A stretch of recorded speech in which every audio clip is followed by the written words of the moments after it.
Welcome, everybody, to the A Little Less Fear podcast. I'm your host for the show, Dr. Lino Martinez. Oh, yeah.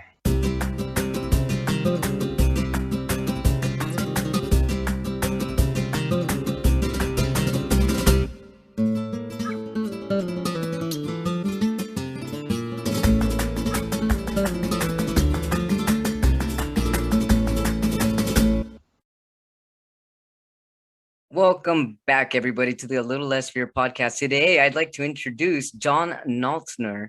A Piece of Mind is a multimedia arts project created by award-winning photographer John Noltner that uses portraits and personal stories to bridge divides and encourage dialogue around important issues. Through exhibits, workshops, lectures, on-site studios, and distance learning, A Piece of Mind leads transformative experiences that help polarized world rediscover the common humanity that connects us. And with that commonality, we are connected right now. Thank you and Yes. welcome to my show. Yeah, we are. Thanks, Lino. I'm really glad to be with you. So what brought you into this incredible project that you're doing right now? How did this begin?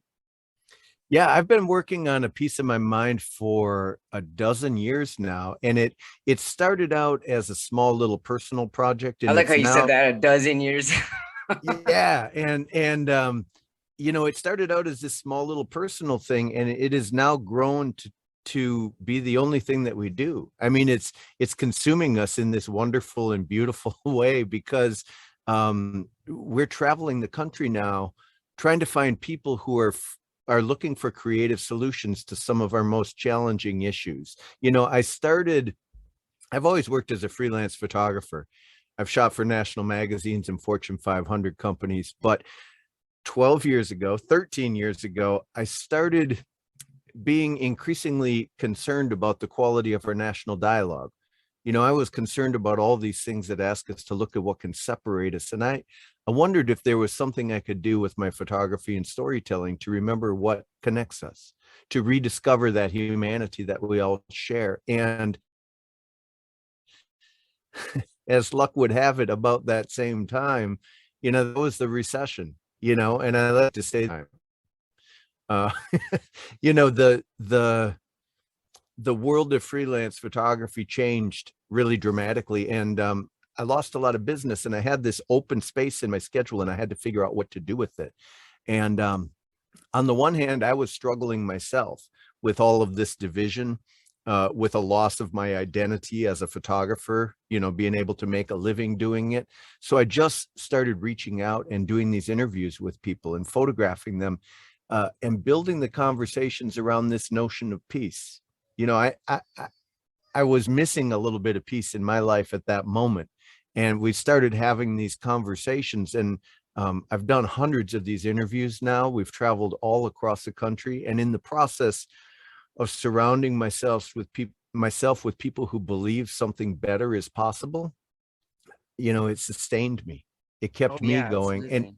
it helped me see a better way that we can live together.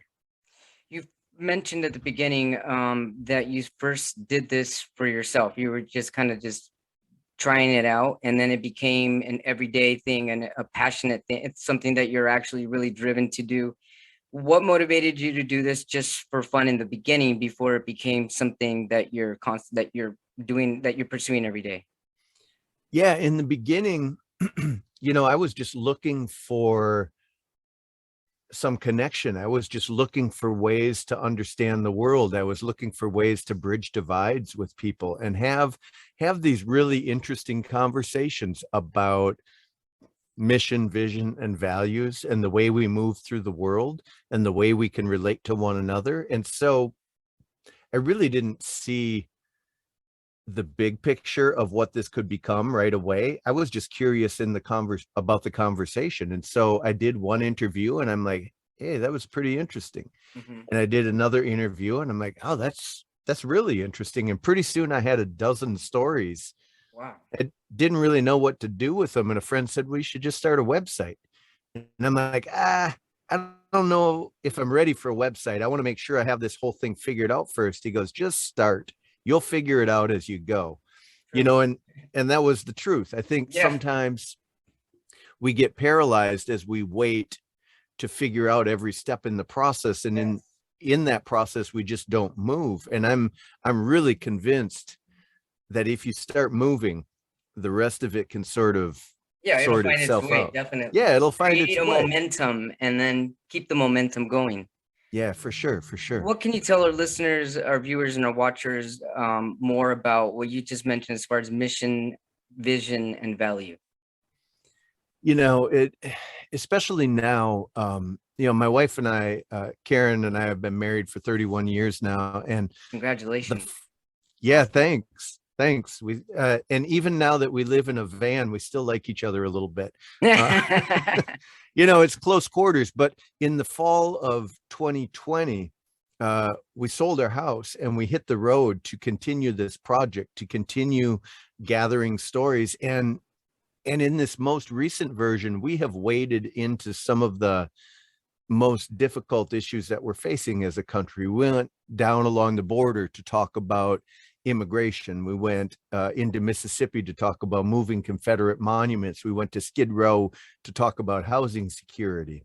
Wow. And really, any social issue around identity or politics or faith or race or whatever it is, we're wading into it and trying to find ways to have productive conversations, trying to find people who are looking for creative solutions to those challenges. And now I lost track of your original question. What was I supposed to Yeah, I was say? just curious about your mission, your vision, and your value.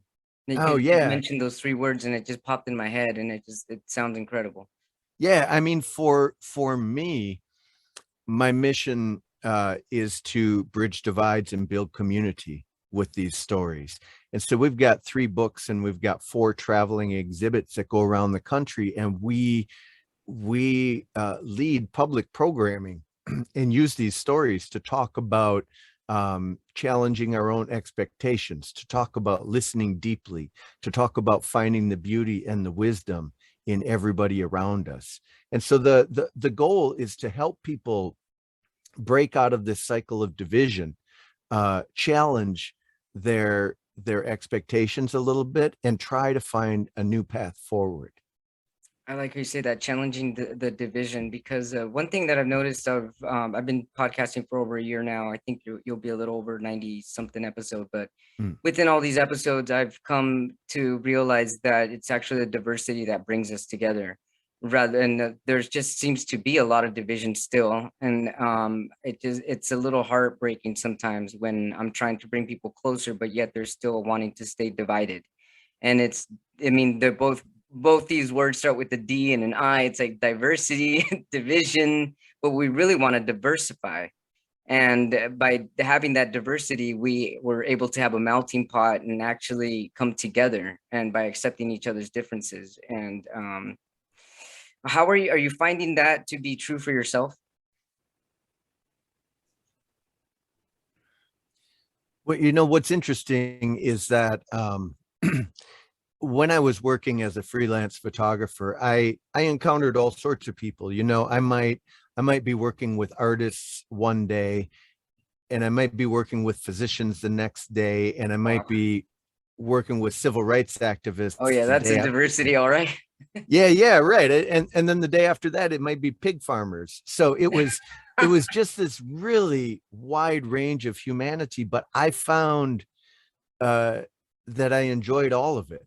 You know, I loved the people I encountered, no matter what world they were from, because I could learn, right? I could open myself up to figure out what their lives were like and what they encountered along the way. And what, like you, what broke my heart is when I started seeing, you know, stuff about, you know, marginalizing Muslim people after 9/11.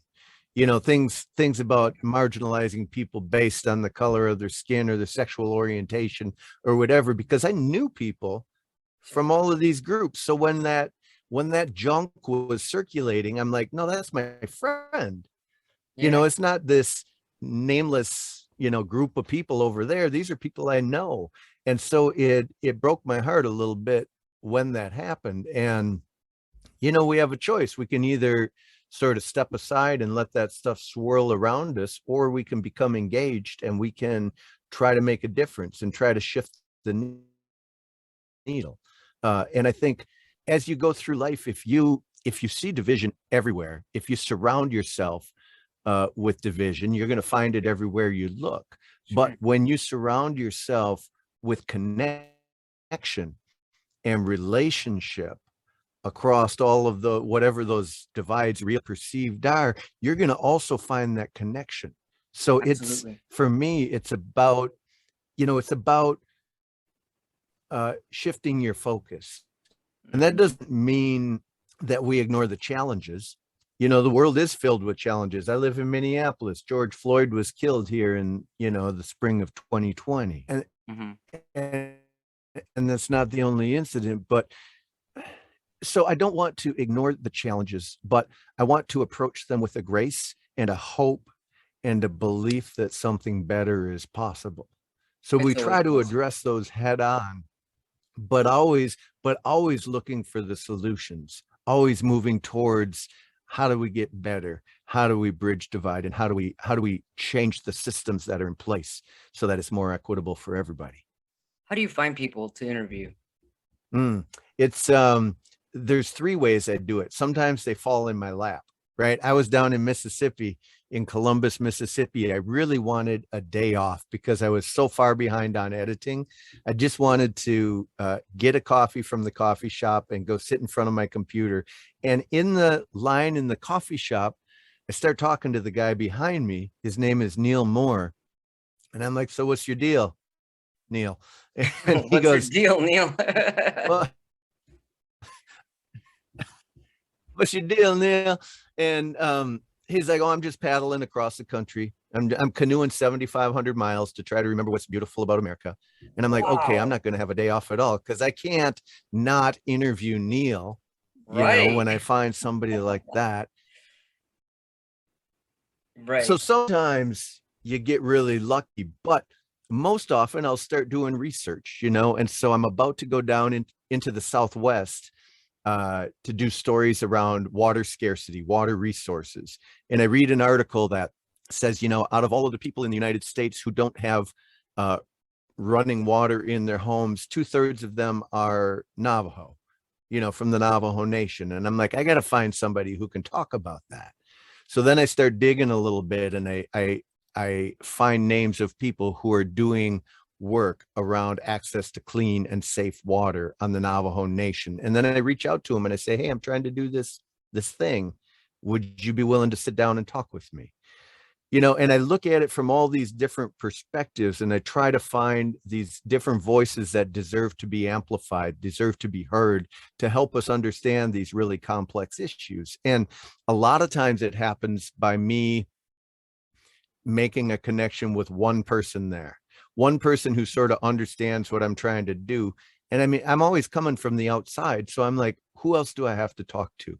Who else do you know who can help illuminate this issue and Mhm. can help, my audience understand these things? And so then And what do you once you find that advocate and that yeah. ally, they'll plug you in. So what do you So do that's the research that I want to do. when you find a story like Neil or anyone else that you're looking into interviewing Navajos and it's like you get their story, what do you do with the story when you're done talking to them? Yeah, we Are you recording right away or do you I mean how is it done? Is it done live? Do you bring them into your van? Yeah, I do. No, that sounds really sketchy when you say it Yeah, like I that. know, right? We're not Yeah, doing the it kind of interviews in does. my van. Yeah. Yeah, I'm not that guy. Uh, no, we do the interviews wherever the people are comfortable. So Yeah. sometimes that means outside, sometimes that means at their home, sometimes it means at a third place that's meaningful to them. Hmm. And we sit down and we record an hour-long interview, and I'm a photographer, so then I do a portrait. And sometimes, the portrait will take an hour plus as well, because I like to find a space that gives some context to who the person is. I like to find something that visually adds to the story, but I always do the interview first because it lets us get to know each other a little bit better. It gives Right. them a level of comfort so they can relax and open up a little bit. And then you get a And more natural photography after that. yeah, you get a more natural photo, and sometimes they say things in the conversation that help me figure out what to do for the picture. I interviewed a man in Philadelphia named Tyrone Wirtz, and he served 36 years of a life sentence for second-degree murder. His sentence was commuted, and he was released from prison a year before the interview. And when I was interviewing him at the end, I said, Tyrone, I don't know if this is really okay to even ask. I said, but it would be really powerful, I think, to photograph you in front of the house where the murder happened. How do you feel about that? And that's not a question I could have even asked Tyrone until we'd spent an hour Right. Oh, together. yeah, definitely. Right. We had to build that relationship. And I think sometimes people jump right into the really difficult stuff before they take the time to build that foundation and lay that groundwork to treat each other like human beings. And so after getting getting an incredible image like that, what do you do with the images, and what do you do with the interview? Yeah, we post them online. We share them on our website, apieceofmymind.net. We have a podcast called A Piece of My Mind, where people can hear the interviews just like yours. But then over time, we have shared some of them in books. And we've shared some of them in exhibits. And like I say, we have these traveling exhibits that we install on college campuses. Right now, we've got one at a church in Minneapolis. We'll do community centers and conferences. And we use those stories to create a space that invites people into dialogue, that invites people to realize that if there are problems in the world, and there are, Sure. that these are our problems. And Right. if there are going to be solutions, they're going to have to be our solutions. Sure. And so these exhibits are a really welcoming way to share these stories of diverse backgrounds. So it's people who marched with Dr. King, and it's Holocaust survivors, and it's wounded veterans, and it's people who have dealt with substance abuse issues. Whoever we are as human beings, there's some of that voice in this project. And we continue to try to expand that so that, people can see themselves and they can recognize themselves in this body of work. And so how do you decide what state to travel to next? Do you go to major cities first in a specific state based on where you feel there's a need, and then just kind of go from there after that? Let's say you go from Mississippi to Arkansas or Louisiana. I mean, do you just kind of just travel along and hope for the higher sources to guide you? There's a little bit of that. Hmm. Some of this is a journey of discovery. And so when there's an issue that's on my heart that I want to explore a little bit, I start looking for a door to open. I start looking for an opportunity to have these conversations. I wanted to do something around PTSD and suicide prevention with veterans. And I had a connection with an organization that leads retreats up. Well, they do it all across the country, but they were leading one up in Washington State when I happened to be in that general area. And I'm like, hey, can this be our anchor? Can this be sort of our foothold into the conversation? And then once we have that big connection, we start, expanding from there. So I was, so I'm not dumb. So, I live in a van. When it's the winter, I want to be in the southern states. Right. When it's the summer, I want to be up north where it's cooler. Right. But it doesn't always work out that way. But when I wanted to talk about immigration, I had a connection of somebody who worked with activists and migrants down along the border. And she said, well, I'm happy to connect you with people I know. And she had a window in January last year. And so, I'm like, that makes sense. Go to Arizona in January. And I had a willing partner who was going to help make a bunch of connections. Yeah. And then, we just sort of let that play out and see who else we can meet down there. Are you ever coming out to the West Coast? I'm in California. Do you ever We're come in out this way? California. Yeah. Where in I'm in California? Pasadena, California. Oh man, I was just there, Lino. Are you Uh, serious? yeah, yeah. We started last summer in Los Angeles, and Wow, in June we started in LA, and we worked our way all the way up the coast and wound up in the fall up north of Seattle. that's Uh, awesome. yeah, yeah, it was good. So we will be there again. I don't have anything firm on the schedule. I'm going to be, like I said, down in Utah and Nevada starting next week for a month. But then we shift gears and we head out to Washington D.C. in the Mid-Atlantic states. Um, I've got some exhibits that we're putting up over there. I've got some programming that I'm doing with schools, and then I'm doing a whole bunch of stories around faith and social justice with some groups out there on the East Coast. Now, you'd mentioned Skid Row earlier. Skid Row on the East Coast or Skid Row on the West Coast? Or In LA there. okay, wow, yes. Yeah, so I went to Union Gospel Mission and interviewed Andy Bales, who is the leader of Union Gospel Mission, but also some of the people who, uh, used to be homeless and are out, have worked through their program and are now working as staff for Union Gospel Mission. As we worked our way up the coast, um, I don't just want to talk to people who are leading organizations who help with these issues. I want to talk with people who are living this as well. So as we went up into Corvallis, Oregon, I worked with the Corvallis Daytime Drop-In Center and interviewed people who are currently unhoused. Mhm. People who have been in and out of the system and trying to figure out next steps. Because I think you have to be in proximity to these issues. You can't stand at a distance and try to talk about homelessness and figure it out. You need to sit down with people who are homeless, and you need to understand what their experience is, both to personify it and humanize that experience, but also to understand it and figure Right. out what the barriers are for folks who are unhoused. Speaking of proximity, when you're in that close proximity with that much challenge and those many different types of challenges, what do you do to ground yourself and to keep your mental clarity? Hmm. That's a great question.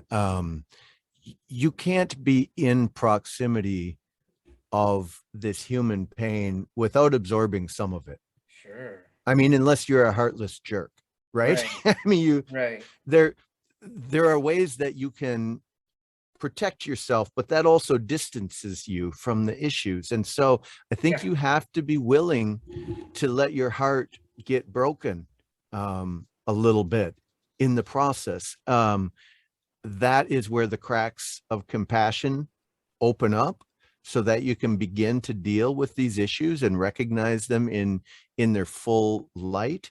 But that being said, you do have to do some self-care. Um, or you burn out. People in social services burn out a lot. People who are in nonprofit work burn out a lot. Um, so for me, it's the outdoors and it's music. So as we travel the country, there's this dovetail and this flow of engaging with these really heavy social issues, doing really intense public programming at colleges and universities and things like that, and then retreating a little bit into the wilderness. And we go and we park our van in some beautiful forest or next to the mountains, and we take a little bit of time to hike and recharge. And that's, that you just have to listen to your heart and know when it's time to do that. Right. Yeah, definitely. So what's next with a piece of my mind? Like I said, we're going to the Southwest, then we'll go out to the East Coast. I think we'll probably stay in this van for, another year or 2 years. We love the simplicity of it. I can imagine writing a book along the lines of, you know, reducing your attachment to stuff so that you can embrace these bigger issues and ideas, have the energy to embrace these other ideas. Give yourself more Um, room, mental room. yeah, yeah, exactly. You got to leave some of that literal baggage behind so that you got room to explore this other stuff.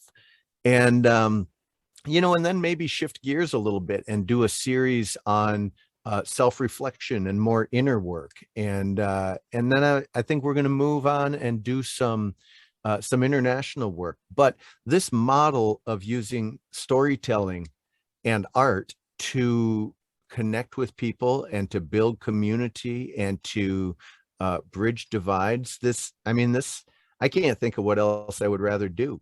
To be able to go across the country and sit down and have meaningful conversations with people about all of these interesting issues is Hmm. a really rare and rich space to be in. And if we can keep figuring out how to put gas in the tank, we'll just keep doing it. I'm certain you will. Yeah. You Yeah, definitely will. I'm stubborn. I appreciate that, Lena. Well, what an incredible inspiration you are. Thank you so much for blessing us with your light and your information, your love, your passion. You're literally following your life's purpose. And this is what we all look for. It's just really mind-blowing what you're doing. I'm really excited to have had you on my show. Thank you so much for all your time and for taking time in your incredible vehicle there to talk to me. Thank you. No, it's great. I enjoyed the conversation, Lena, and thanks for what you do as well. Oh, you're welcome. I love it. I'm the same way with you. I just want to motivate people. And for those that don't have a voice, I bring them on whether it's their first time being interviewed or their 50th time being interviewed, whatever message is to be out, to be sent, to be taken out there, it's meant to be. Well, I have a friend, his name is Joe Davis, and he's a spoken word artist in Minneapolis. And he's the one who introduced me to this saying that I have come to embrace. And if we can have an exchange with one another, and at the end we can both walk away feeling like we've been seen and heard and Exactly. valued, I think it's one of the biggest gifts we can give to one another. Beautiful gift. Yeah. Yeah, you're an incredible gift. Thank you so much. Thank Do you, you have Lino. any It's great. questions?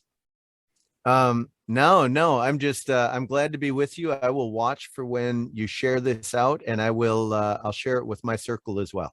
And please let me know when you're out here in Los Angeles. That way we can meet up for some coffee and have a story to tell. I'd like that. I'll look forward to that, Lino. What a blessing you have been. Thank you so much for being on A Little Less Fear podcast. All right. Take care. You too. Bye-bye.